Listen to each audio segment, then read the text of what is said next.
ప్రభుత్వ ఉద్యోగుల సంక్షేమం కోసం ప్రజా ప్రభుత్వం కట్టుబడి ఉందని డిప్యూటీ సీఎం బట్టి విక్రమార్క స్పష్టం చేశారు. బీఆర్ఎస్ ప్రభుత్వ హయాంలో 15వ తేదీ తర్వాతే ప్రభుత్వ ఉద్యోగులకు వేతనాలు చెల్లించేవారని, తమ ప్రజా ప్రభుత్వం వచ్చిన నాటి నుంచి మొదటి తేదీనే వేతనాలు చెల్లిస్తున్నామని చెప్పారు.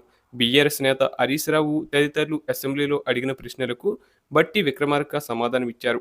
బీఆర్ఎస్ పెండింగ్లో పెట్టి వెళ్లిన 3 డిఏలను తమ ప్రభుత్వం చెల్లించిందన్నారు.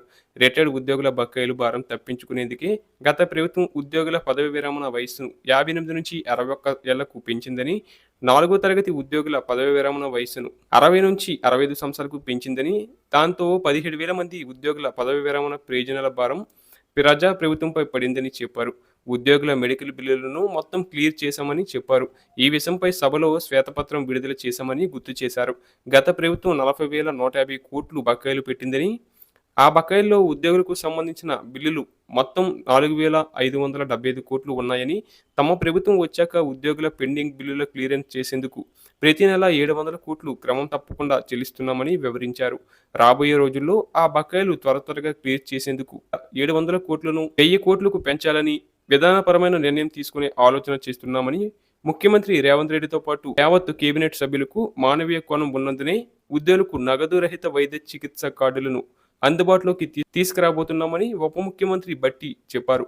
మీ ప్రభుత్వ కాలంలో 10 ఏళ్ల పాటు హెల్త్ కార్డుల కోసం ఉద్యోగ సంఘాలు అడిగి అలసిపోయామని ఘాటుగా విమర్శించారు. ఇక ఉద్యోగి ప్రమాదవశాత్తు చనిపోతే ఆ కుటుంబానికి 1,25,00,000 వరకు ప్రమాద బీమాను అమలు చేయబోతున్నామన్నారు.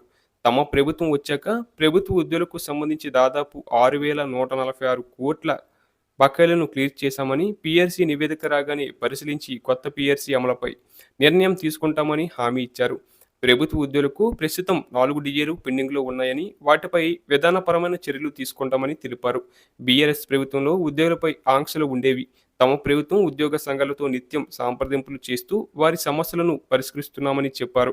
ఉద్యోగ సంఘాల నేతలు ఏ సమయంలోనైనా ముఖ్యమంత్రిని, ఉప ముఖ్యమంత్రిని, మంత్రులను కలిసేందుకు పూర్తి స్వేచ్ఛ కల్పించామని, బీఆర్ఎస్ ప్రభుత్వ హయాంలో ఆర్థిక విధ్వంసం సృష్టించారని, వ్యవస్థలు పనిచేయకుండా చేశారని, ఉద్యోగులకు జీతాలు ఇచ్చే పరిస్థితి లేకుండా చేశారని బట్టి విక్రమార్క ఆగ్రహం వ్యక్తం చేశారు.